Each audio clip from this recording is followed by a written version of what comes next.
जय हिंद साथियों, कैसे हैं? बढ़िया एकदम। तो इस क्लास में हम कक्षा 10 गणित प्रश्नावली 5.1 के जो भी प्रश्न इम्पोर्टेंट है पेपर के दृष्टि से आनेंगे उसी को कराएंगे, क्योंकि हमने कक्षा 10 का जो गणित है ऑलरेडी सभी सीरीज पढ़ा दिया है। सभी चैप्टर, एक एक क्वेश्चन, एक एक उदाहरण सब करवा दिए हैं। प्लेलिस्ट मिल जाएगा, वहाँ से जाइए, याद करिए, इसको तैयार करिए। ठीक है, यहाँ पर हम केवल इम्पोर्टेंट क्वेश्चन करवाएंगे 2026 बोर्ड की तैयारी के लिए। तो आप लोग हमारे साथ बन सकते हैं। तो 5.1 के जो भी प्रश्न इम्पोर्टेंट है उन सभी को यहाँ पर आज हम कराने वाले हैं, तो बने रहिएगा। तो किसी बेलन में उपस्थित हवा की मात्रा जबकि वायु निकालने वाला पंप प्रत्येक बार में हवा का 1/4 भाग बाहर निकाल देता है। कोई बेलन है, ठीक है, उसमें हवा भरा रखा है, बेलन है उसमें हवा भरा गया है, और एक वायु निकाल यानी कि हवा निकालने वाला एक पंप है, और वह एक बार में 1/4 भाग बाहर निकाल देता है। अब आपको यहाँ से श्रृंखला बनाना है, एक श्रेणी बनाना है। तो दिमाग घुमा दिया ना, कैसे बनाना है चलिए आपको बताते हैं इजी तरीके से। ठीक है, हल में करेंगे। तो मान लेंगे बेलन में हवा की मात्रा कितना है। माना बेलन में हवा की मात्रा कितना है, 1 है। हमने क्या कह दिया कि उस बेलन में जो मात्रा है हवा का 1 मात्रा है। ठीक है, 1 हवा की मात्रा है। अब क्या करेंगे, अब हमारा यहाँ से मान लेंगे कि बेलन यानी कि टी हमारा T1 कितना है, 1 है। ठीक है, अब उसमें से कितना हवा निकाला जा रहा है, यहाँ पर लिखेंगे हवा निकाला।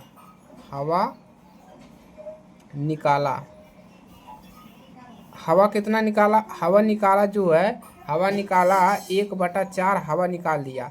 तो जब इसी में से निकाल रहा है, एक में से क्या कह रहा है, इतना हवा हमने निकाल दिया, एक में से क्या करेंगे, इतना हवा निकाल लेंगे, यानी कि इसमें से क्या करेंगे, इसको घटा देंगे। ठीक है, अब क्या करेंगे, अब हम लिखेंगे यहाँ पर अब T2 यहाँ पर लिखेंगे, पहली बार में 1 हो रहा है। ठीक है, T2 माने 1 में से माइनस क्या करेंगे, 1/4 करेंगे, बराबर एलसीएम लेंगे, दोनों का 4 मिलेगा यहाँ पर। ठीक है, एलसीएम लेंगे 4 मिलेगा, यहाँ पर मिल जाएगा 4 माइनस 1 बराबर कितना मिल जाएगा, 3/4।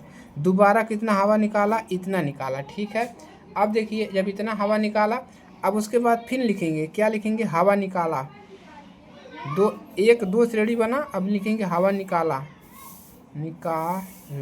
ठीक है, पहली बार में हमने इतना हवा निकाला तो इतना बचा, यानी कि हमने मान लिया है पूरा जो बेलन में हवा है इतना है, एक बार में हमने इतना हवा निकाल लिया तो इतना हवा बचा। अब हम क्या करेंगे, फिर इसमें से हवा निकालेंगे। तो हवा निकालेंगे, इसमें से कितना हो जाएगा, यानी कि 3×4। अब इसका क्या कर देंगे, गुणा कर देंगे, 3×4 में से अब हम क्या करेंगे यहाँ से। ठीक है, तो अब इसमें हम क्या करेंगे, पहले हम इसमें इसका गुणा कर देंगे 1/4 का। ठीक है, 1/4 का गुणा कर देंगे तो हो जाएगा 3 त्रिके 3 एकनम 3, 4 चौके 16 हो गया। अब क्या करेंगे, अब इसमें से हम हवा कितना निकालेंगे, इतना निकालेंगे। ठीक है, अब क्या लिखेंगे, अब लिखेंगे T3 निकालेंगे। अब इसमें से हम क्या करेंगे, देखिए पहले हमने इतना हवा बचा, अब हमने क्या कर दिया, हमने कितना हवा निकाल रहा है, इतना, तो इसका हमने इसमें गुणा कर दिया। अब फिर इसमें से हम क्या करेंगे, इसका हवा निकालेंगे, कितना जो दिया है। अब लिखेंगे 3/16 में से हम क्या करेंगे, माइनस 1/4 का हवा निकालेंगे। तो अब लैसा कितना मिल जाएगा, 16 और 4 का लैसा मिल जाएगा आपको, 16 और 4 का लैसा आपको मिल जाएगा 16। ठीक है, अब देखिए यहाँ पर मिल जाएगा 3 और -4। ठीक है, आने की कितना मिल जाएगा, 3 - 4। ठीक है, तो यहाँ पर कितना मिल जाएगा आपको, 1 मिनट, हवा तो इतना निकाल रहे हैं ना, तो यहाँ पर 3 रखेंगे, यहाँ पर ना पर 3 रखिए, 3 हो गया। अब कितना हो जाएगा, 4 तियाँ 4 चौके 16, 4 तियाँ 12 यहाँ पर हो जाएगा। ठीक है, हवा तो इतना निकाल रहे हैं, देखिए हवा निकाला कितना, इतना हवा निकाला। तो अब हम क्या करेंगे, इस वाले में से हम क्या करेंगे, इसको हवा निकाल रहे हैं। ठीक है, चलिए अब देखिए यहाँ से मिलेगा क्या, 3/4। अब देखिए इतना था, इतना हवा निकाल रहे हैं। अब यहाँ से बचेगा क्या, अब मिल जाएगा माइनस का हो जाएगा आपका, घटा लीजिए, मिल जाएगा, यहाँ से घटाएंगे 3, यहाँ से मिल जाएगा 9/16। ठीक है, कितना मिल जाएगा, 9/16। अब यहाँ पर श्रृंखला क्या बन गया, श्रृंखला आपका बना पहले तो 1 बना, T2 का मान कितना है 3/4, उसके बाद T3 कितना है 9/16। अब T4 कितना आएगा, देखिए यहाँ पर 3 3 3 तरीक के 9 और 9 तरीक 27, यानी कि यहाँ पर 27 आएगा। और 4 चौक के 16, अब 16 चौक को ऐसे बढ़ रहा है तो 16 चौक को 64। अब इसके बाद बढ़ जाएगा 27 तियाँ और 16 चौक को, ये हो जाएगा। तो आगे ऐसे डैश कर देंगे और ये हो गया हमारा AP। इस प्रकार से आपको निकालना है और ये मोस्ट इम्पोर्टेंट क्वेश्चन है। आगे के क्वेश्चन मैं बताता हूँ, ठीक है। आगे के जो क्वेश्चन है 5.1 के, इसमें करना क्या है, प्रत्येक किलोमीटर के बाद टैक्सी का किराया जबकि प्रथम किलोमीटर के लिए 15 रुपया, माने कि एक बार में अगर 15 जा रहे हो किराया 15 रुपया है, अगर अतिरिक्त जा रहे हो तो 8 रुपया ज़्यादा देना पड़ेगा। यानी कि 15 में से आपको क्या करेंगे 8 जोड़ देंगे। पहला किराया 15 रुपया है कामा, दूसरी बार जाएंगे तो ये हो जाएगा 15 8 कितना हो जाएगा आपका 23 हो जाएगा। उसके बाद 23 में फिर 8 जोड़ देंगे, जो भी आएगा श्रृंखला बन जाएगा यहाँ से, ठीक है। इसी का ऐसे ही करना है। इसके बाद है ये बेलन वाला हमने करवा दिया है। एक खुदाई वाला है, 150 रुपया खुदाई का लागत है। और अगर ज़्यादा खुदवा रहे हो आप तो 50 रुपया ज़्यादा देना पड़ेगा। यानी कि पहला आपका श्रेणी पहला बनेगा, पहला पद बनेगा 150, उसमें जोड़ देंगे 50 हो जाएगा 200, दूसरा पद 200, फिर 200 में 50 जोड़ेंगे 250, फिर उसमें 250 जोड़ेंगे 300, फिर जोड़ेंगे, ऐसे श्रृंखला बन जाएगा। चक्रवृद्धि ब्याज वाला है तो इसको आपको क्या करना है, कैसे पता लगाना है, ठीक है। 10 रुपये है 8% के वार्षिक ब्याज की दर से, ठीक है। तो इसको थोड़ा सा बता देते हैं।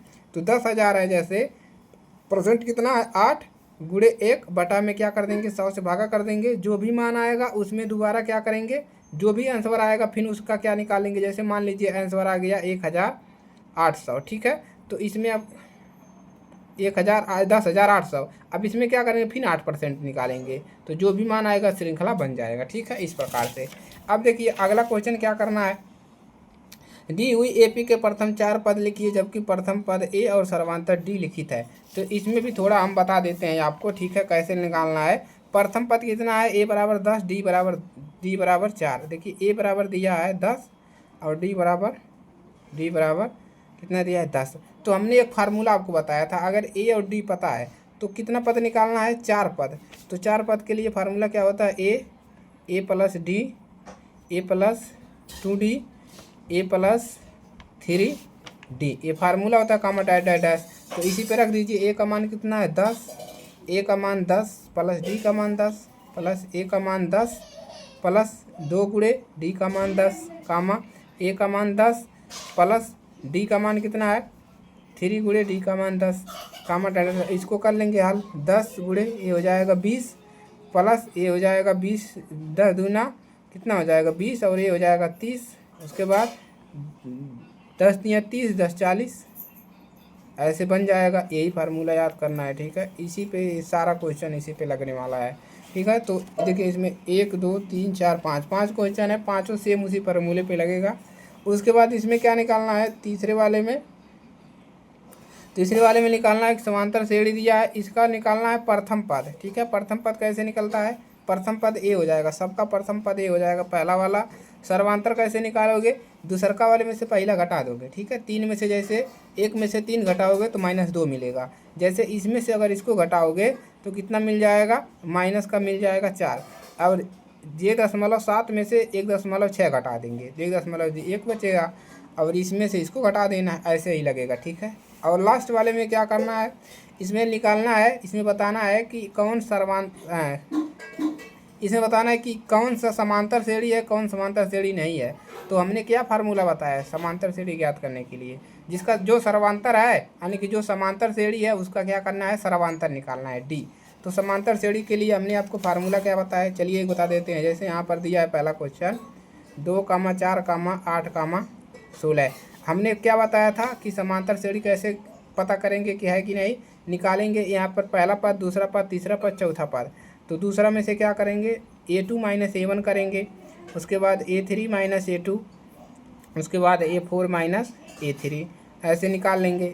दूसरा पद 4 है, पहला पद कितना है 2, तीसरा पद कितना है 8, दूसरा पद कितना है 4, उसके बाद चौथा पद 16 है, उसके बाद तीसरा पद 8।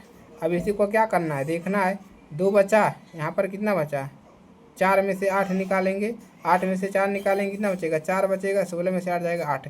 अब देखिए सभी सेम नहीं है, यानी कि AP आपका AP जो है नहीं है, तो ये AP नहीं है तो इसका सर्वांतर निकालेंगे, लिख देंगे कि यह समांतर श्रेणी नहीं है। तो जिसका मान ऐसे निकालना है, जिसका मान बराबर आएगा उसको कह देना है समांतर श्रेणी है। जब समांतर श्रेणी रहेगा तो D बराबर क्या निकाल लोगे, A2 माइनस A1, ए हो जाएगा इसका सर्वांतर, यानी कि इसमें से इसको घटा दोगे। ठीक है, यही प्रोसेस करना है और यही सारा प्रश्नावली आपका है। ठीक है, पूरा प्रश्नावली कंप्लीट। इतने क्वेश्चन है, कैसे करवाएंगे यार, बहुत समय लगेगा, तो आप लोग प्रैक्टिस करिए।